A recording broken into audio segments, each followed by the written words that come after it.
മധ്യപ്രദേശിൽ ദമോഹിലേക്ക് പോകുന്ന സമയം ഞാനിപ്പോൾ ഓർക്കുന്നുണ്ട്. ദൈവം എന്നോട് സംസാരിച്ചു. ജെയിംസ് എൻ്റെ കൂടെ ഉണ്ടായിരുന്നു.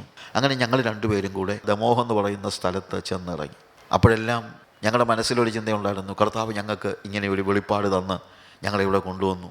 അങ്ങനെ ഞങ്ങളവിടെ ചെന്നു. ചില നാളുകൾ കഴിഞ്ഞപ്പോൾ ഞങ്ങൾ ഒരു ചെറിയ പ്രായമുള്ള സഹോദരിമാരുടെ ഒരു ഗ്രൂപ്പിനെ കണ്ടെത്തി. അവരുമായിട്ട് സംസാരിച്ചപ്പോൾ അവർ പറയായിരുന്നു, ചില വർഷങ്ങളായി ഞങ്ങൾ എല്ലാ ആഴ്ചയിലും ഒരുമിച്ച് കൂടി പ്രാർത്ഥിക്കുകയായിരുന്നു, ദൈവമേ ഈ ദമോഹിലേക്ക് ചില മിഷനറിമാരെ അയക്കണമേ.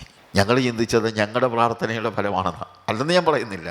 പക്ഷേ വേറൊരു കാര്യമുണ്ട്, ഞങ്ങളോട് സംസാരിച്ച ദൈവം അതിനനേക വർഷങ്ങൾക്ക് മുമ്പ് അവിടെയുള്ള സാധാരണക്കാരായ ചില സഹോദരിമാരോട് സംസാരിച്ചു. അവർ വേദനയോടെ ആ സ്ഥലത്തിന് വേണ്ടി പ്രാർത്ഥിച്ചുകൊണ്ടിരുന്നു. നഷ്ടപ്പെട്ടു പോകുന്ന ആ ആത്മാക്കളെക്കുറിച്ചുള്ള ഭാരം ഞങ്ങൾക്കുണ്ട്, ആ സഹോദരിമാർക്കുമുണ്ട്.